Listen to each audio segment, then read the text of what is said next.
രാവിലെ എണീറ്റ ഉടനെ തന്നെ ചായ വേണം, അല്ലെങ്കിൽ കോഫി വേണമെന്ന് ആഗ്രഹിക്കുന്ന ആളുകൾ, അല്ലെങ്കിൽ അത് കുടിക്കുന്ന ആളുകളുണ്ടായിരിക്കുമല്ലേ. യഥാർത്ഥത്തിൽ നിങ്ങൾക്ക് ഈ ഉണ്ടാകുന്ന അസിഡിറ്റിയുടെ അല്ലെങ്കിൽ ഗ്യാസ്ട്രിക് ഇറിറ്റേഷൻ്റെ കാരണം അല്ലെങ്കിൽ പ്രധാന കാരണം എന്ന് പറയുന്നത് ഏതാണ്? ഈ ഒരു ശീലമാണെന്നുള്ളതാണ്. അപ്പോൾ ഈ ഒരു ശീലം നിങ്ങൾ കൃത്യമായി ഒരാഴ്ച തന്നെ നിങ്ങൾ നല്ല രീതിയിലൊന്ന് കൺട്രോൾ ആക്കി അല്ലെങ്കിൽ അവോയ്ഡ് ചെയ്താണെന്നുണ്ടെങ്കിൽ വളരെ നല്ല മാറ്റം നിങ്ങളുടെ ബോഡിയിൽ കാണാൻ പറ്റുമെന്നുള്ളതാണ്. അപ്പോൾ ഇന്ന് ഇവിടെ ഡിസ്കസ് ചെയ്യാൻ പോകുന്നത് ഈ ഒരു വിഷയത്തെ കുറിച്ചിട്ടാണ്. എൻ്റെ പേര് ഡോക്ടർ സിറാജ്, QNB ഹെൽത്ത് കെയറിലെ മെഡിക്കൽ ഓഫീസറാണ്.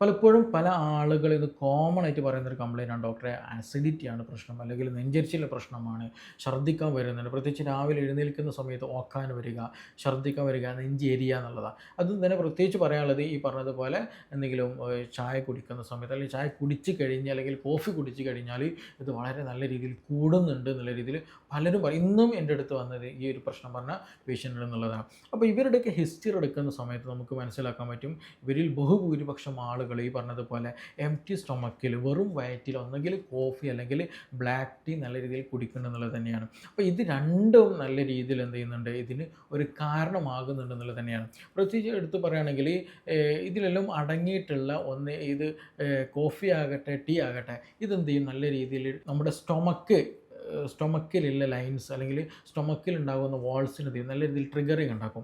ഈ ട്രിഗറിങ് കാരണമായിട്ട് എന്ത് ചെയ്യും, എക്സസ് ആയിട്ടുള്ള ആസിഡ് പ്രൊഡക്ഷനുള്ള സാധ്യത വളരെ കൂടുതലാണെന്നുള്ളതാണ്. അപ്പോൾ ചില ആളുകൾക്ക് ട്രിഗറിങ് കുറവായിരിക്കും, ചില ആളുകൾക്ക് നല്ല ഹൈ ട്രിഗറിങ് ഉണ്ടായിരിക്കും. അതായത് ചെറിയ ഒരു രൂപത്തിൽ അതെത്തുമ്പോൾ ഭയങ്കര സെൻസിറ്റിവിറ്റി ആയിട്ട് എന്ത് ചെയ്യും, ബോഡി ഈ ഒരു അസിഡിറ്റി പ്രൊഡ്യൂസ് ചെയ്യുന്ന ഒരു കണ്ടീഷൻ വരും എന്നുള്ളതാണ്.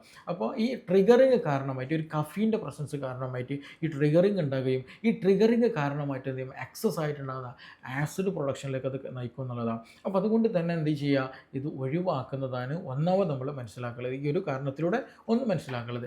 രണ്ടാമത് എന്താണ് ചോദിക്കുകയാണെന്നുണ്ടെങ്കിൽ, നമ്മളിത് കുടിക്കലോട് കൂടിയിട്ട് അത് എസ്പെഷ്യലി കോഫിയൊക്കെ ആണെന്നുണ്ടെങ്കിൽ പലപ്പോഴും നമ്മളതൊരു എനർജി ആയിട്ട് ഒന്ന് സ്ട്രെങ്ത് കിട്ടാനൊക്കെ ചിലപ്പം കുടിക്കും, ആ ഒരു ഉറക്കമൊക്കെ ഒന്ന് പോകാൻ വേണ്ടിയിട്ട്. പക്ഷെ ആ ഒരു സമയത്ത് കോർട്ടിസോൾ എന്ന് പറയുന്ന ഹോർമോൺ എന്ത് ചെയ്യും, സ്പൈക്ക് ചെയ്യാൻ തുടങ്ങും. അതൊരു തരം സ്ട്രെസ് ഹോർമോൺ കൂടെയാണ്. അപ്പോൾ അത് എന്ത് ചെയ്യും, സ്പൈക്ക് ചെയ്യാനോട് കൂടിയിട്ട് എന്ത് ചെയ്യും, നമ്മുടെ ബോഡിയിൽ പലതരത്തിലുള്ള മാറ്റങ്ങൾ ഉണ്ടാക്കും എന്നുള്ളതാണ്. അതിൽ പ്രധാനപ്പെട്ടതാണ് നമ്മുടെ ഇമ്മ്യൂണിറ്റിനെ അത് ബാധിക്കുന്നുണ്ട്, അതേപോലെ തന്നെ മറ്റു സ്ട്രെസ്സിനെ നമ്മൾ ബാധിക്കുന്നുണ്ട്. അങ്ങനെ പലതരത്തിലുള്ള ശാരീരിക അസ്വസ്ഥതയിലേക്ക് എത്തിക്കും. മാത്രമല്ല ഈ ഗ്യാസിൻ്റെ സെക്രേഷൻസിനൊക്കെ എന്ത് ചെയ്യുന്നുണ്ട്, അത് ബാധിക്കുന്നുണ്ടെന്നുള്ളതാണ്. അപ്പോൾ നമ്മൾ നല്ല എനർജി ആണെന്നുള്ള രീതിയിൽ നമ്മളിത് കുടിക്കുന്നുണ്ട്, നമുക്കതിനൊരു എഫക്റ്റ് കിട്ടുകയും ചെയ്യും. പക്ഷേ ഈ ഒരു ഹോർമോണിൻ്റെ പ്രസൻസ് കാരണം അതിൻ്റെ സ്പൈക്ക് കാരണമായിട്ട് കംപ്ലീറ്റ്ലി നമ്മുടെ ഒരു സർക്കേഡിയൽ ആ റിതം എന്ത് ചെയ്യും, നല്ല രീതിയിൽ ഡാമേജ്ഡ് ആക്കും എന്നുള്ളതാണ്. അതേപോലെ തന്നെ നമ്മൾ ശ്രദ്ധിക്കാനുള്ളത്, ഇനിയിപ്പോൾ നല്ലൊരു എനർജി ഡ്രിങ്ക് അല്ലേ, ആ ഒരു എനർജി ഡ്രിങ്ക് നമ്മൾ രീതിയിൽ ഒരു കോഫി കുടിച്ച് നോക്കാം. അപ്പോൾ ആ കഫെയിൻ എന്ന് പറയുന്ന ആ ഒരു പാർട്ടിൻ്റെ എഫക്റ്റ് കാരണമായിട്ട്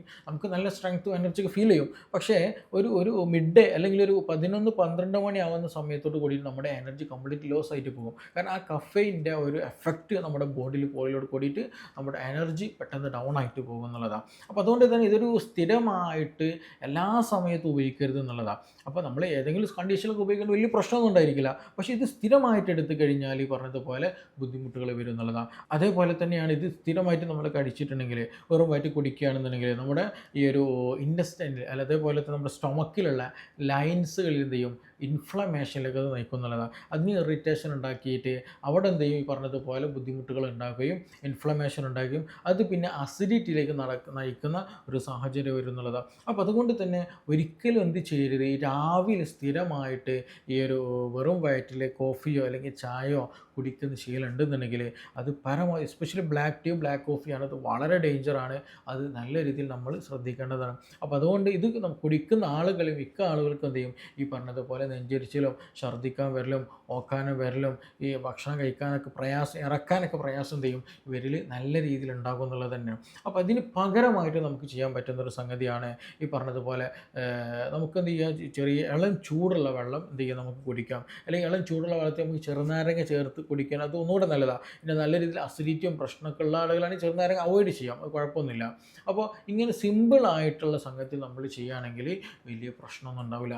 അത് ഈ പറഞ്ഞതുപോലെ നമ്മുടെ നമ്മുടെ ഗട്ട് ലൈനിങ്ങിന് ഒരു ട്രിഗറിങ് ഉണ്ടാക്കിയിട്ട് മോഷൻ ഒന്ന് കൂട്ടാൻ, ശോധന ഒന്ന് ക്ലിയർ ആവാൻ, കുടലൊക്കെ ഒന്ന് ക്ലീൻ ആകാനൊക്കെ നീ അത് നന്നായിട്ട് ഹെൽപ്പ് ചെയ്യും. അതുപോലെ തന്നെ ചെറുനാരങ്ങയിൽ വൈറ്റമിൻ സി ഒക്കെ ഉണ്ട്, അത് ആൻറ്റി ഇൻഫ്ലമേറ്ററി ഒക്കെ കൂടിയാണ്. അപ്പോൾ അങ്ങനെ പല ഗുണങ്ങൾ എന്ത് ചെയ്യും അതിലൂടെ നമുക്ക് കിട്ടും. അതിൽ പറ്റുകയാണെങ്കിൽ നമുക്കൊരു തേനൊക്കെ ചേർക്കുകയാണെങ്കിൽ വളരെ നല്ലതാണ്. അത് ഇൻഫ്ലമേഷൻ കുറയ്ക്കാനും ആ ഒരു നീർക്കെട്ടുകൾ കുറയ്ക്കാനൊക്കെ എന്ത് ചെയ്യും അത് നല്ല രീതിയിൽ ഹെൽപ്പ് ചെയ്യും. നമ്മുടെ സ്റ്റൊമക്കിനും നമ്മുടെ ഇൻഡസ്ട്രിനും നമ്മുടെ ബോഡിക്കൊക്കെ അത് വളരെ ഹെൽപ്ഫുൾ ആയിട്ടുള്ള കാര്യം തന്നെയാണ്. അപ്പോൾ എപ്പോഴും വെറും വയറ്റിൽ ഇങ്ങനെയുള്ള ഡ്രിങ്ക്സുകൾ കഴിയും. അതേപോലെ തന്നെ നമുക്ക് എന്ത് ചെയ്യാം, ഈ ചില ആളുകൾ ഉണ്ടായിരിക്കും രാത്രി സമയത്ത് കിടക്കുമ്പോൾ എന്ത് ചെയ്യും ഈ ചിയാ സീഡ്സോ അല്ലെങ്കിൽ ഫ്ലാക്സീഡൊക്കെ എന്ത് ചെയ്യുക ഈ വെള്ളത്തിൽ കുതിർത്തിട്ട് വെറും വയറ്റിൽ കഴിക്കുക. അത് ഈ ഫൈബറൊക്കെ അടങ്ങിയതാണ്, അതിൽ ഒരുപാട് മിനറൽസ് ഉണ്ട്. അപ്പോൾ അത് കഴിക്കുമ്പോൾ നമുക്ക് മോഷൻ ഒന്ന് പ്രോപ്പറാകും, ദഹനത്തിന് അത് ഹെൽപ്പ് ചെയ്യും, മിനറൽസ് ഒരുപാടുണ്ട്, അങ്ങനെ പല ഗുണങ്ങളുണ്ട് എന്നുള്ളതാണ്. അതേസമയം നമ്മൾ ചായയോ കോഫിയോ കുടിക്കുകയാണെങ്കിൽ അത് കഫീൻ അടങ്ങിയിട്ടുണ്ട് അതിൽ, അത് മാത്രമല്ല കൂടുതൽ ഷുഗർ കണ്ടൻറ്റ് കൂടുതൽ അടങ്ങിയതും കൂടിയാണ്. അപ്പോൾ അതുകൊണ്ട് തന്നെ അത് കമ്പാരിറ്റീവ്ലി നോക്കുകയാണെന്നുണ്ടെങ്കിൽ അത് അത്ര ഗുണകരമായിട്ടുള്ള സംഗതിയല്ല. ഇനി അത് മാത്രമല്ല ഇത് സ്ഥിരമായിട്ട് എടുക്കുമ്പോൾ തന്നെ അത്യാവശ്യം നല്ല സ്ട്രോങ്ങിൽ കഴിക്കുന്ന ആളുകളുണ്ടാവും, ചിലപ്പോൾ ഇടവിട്ട് ചായയും കോഫി കുടിക്കുന്ന ആളുകളൊക്കെ ഉണ്ടായിരിക്കും. അതൊക്കെ ഈ പറഞ്ഞതുപോലെ ഗ്യാസ്ട്രിക് ലൈൻ ഇറിറ്റേഷൻ ഉണ്ടാകുകയും ഈ പറഞ്ഞതുപോലെ അവിടെ മുറിവുണ്ടാകാനും അൾസർ ഉണ്ടാകാനൊക്കെ അത് സഹായകമാകും എന്നുള്ളതാണ്. അപ്പോൾ നമ്മൾ എത്ര അസിഡിറ്റിൻ്റെ മരുന്ന് കഴിച്ചിട്ടും അല്ലെങ്കിൽ എത്ര ഗ്യാസിന് മരുന്ന് കഴിച്ചാലും ഇത് കംപ്ലീറ്റ് മാറില്ല. കാരണം അതിൻ്റെ തുടക്കം അതിൻ്റെ ബേസിക് എന്ന് പറയുന്നത് ഏതാണ്, നമ്മുടെ ശീലമാണ്. ഈ രാവിലെ എണീറ്റുള്ള വെറും വയറ്റുണ്ടാക്കുന്ന ചായ കോഫിയൊക്കെ തന്നെ കുടിക്കുന്ന ആ ഒരു ശീലം എന്ത് ചെയ്യുക നമ്മൾ പൂർണ്ണമായിട്ട് മാറ്റാൻ ശ്രദ്ധിക്കുക. അത് മാറ്റിയോട് കൂടിയിട്ട് എന്ത് ചെയ്യും ഈ അസിഡിറ്റിയുടെ പ്രശ്നങ്ങൾ നമുക്ക് ഒരാഴ്ച കൊണ്ട് തന്നെ നമുക്ക് എന്ത് ചെയ്യാൻ പറ്റും നല്ല രീതിയിൽ മാറ്റിക്കൊണ്ടുവരാൻ പറ്റും എന്നുള്ളത് തന്നെയാണ്. അപ്പോൾ അസിഡിറ്റി ഉള്ള ആളുകൾ, നെഞ്ചരിച്ചുള്ള ആളുകൾ, പ്രത്യേകിച്ച് രാവിലെ സമയത്ത് ബുദ്ധിമുട്ട് കൂടുതൽ ആളുകൾ നിർബന്ധമായിട്ടും ഈ പറഞ്ഞ കാര്യങ്ങളൊക്കെ ഒന്ന് ശ്രദ്ധിക്കുകയാണെങ്കിൽ തന്നെ നിങ്ങൾക്ക് നല്ല രീതിയിൽ പ്രയാസങ്ങൾ മാറ്റിയെടുക്കാൻ പറ്റുന്നതാണ്. അപ്പോൾ ഈ വിഷയത്തിൽ നിങ്ങൾക്ക് എന്തെങ്കിലും സംശയങ്ങളുണ്ട്, കൂടുതലൊക്കെ അറിയാൻ താല്പര്യമുണ്ടെങ്കിൽ താഴെ തന്നിട്ടുള്ള നമ്പറിൽ ബന്ധപ്പെടുക. നമുക്ക് മറ്റൊരു വിഷയവുമായി ബന്ധപ്പെട്ടിട്ട് വീണ്ടും കാണാം. താങ്ക്